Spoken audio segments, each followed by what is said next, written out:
Hello, welcome to Scrap Time. This video is part of the Inky background series and we are discussing texture stencils. Now there are many stencils on the market, many different textures and designs, and what a texture stencil is just a little pattern that you would put in the background to add another texture or layer to your projects. These stencils aren't your main focal of your project, it's just to add texture. And these are just a handful I have from Tim Holtz and Crafters Workshop, but as I said, there's so many available. So I'm going to show you a bit of what I've done. Now I am using it again only with white paint. However, you can use these stencils at any point of your creating and use any color paint you want.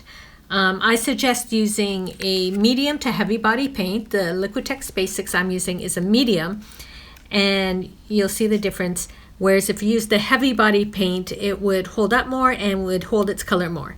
But the medium, because this was a spray, I used it here. It's a thin layer and it picked up the color, so it's not showing completely white, it's showing sort of blues and greens. I used a little down here, so those little sort of orangey dots all started as white, but it just breaks up these big blocks of color I have to add a little bit more texture.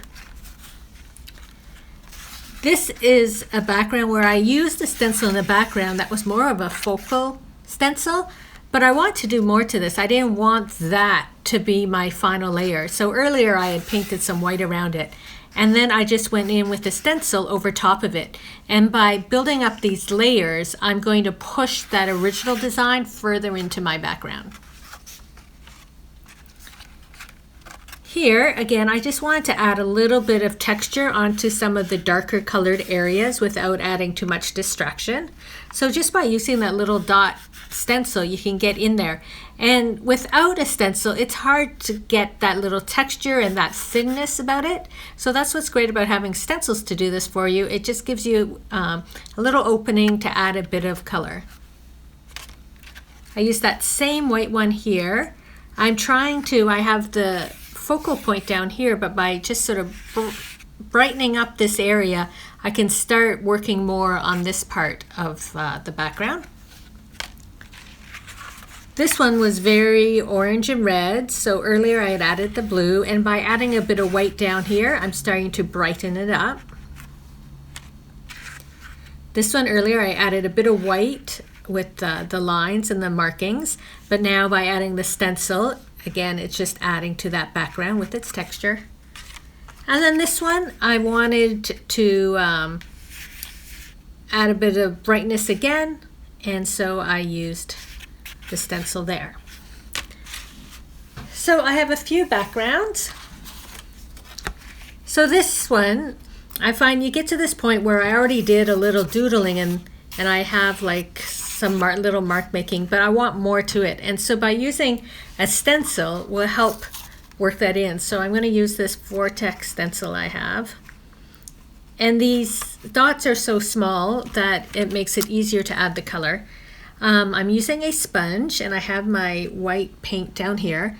I wouldn't go in like that. You want to sort of stamp all that off so you have a thin image.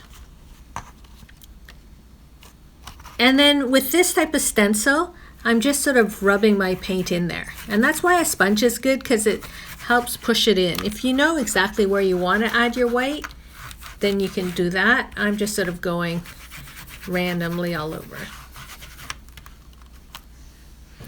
And just like that now, that background is already that much more interesting. I've been able to get in there with another color without distracting from what was going on.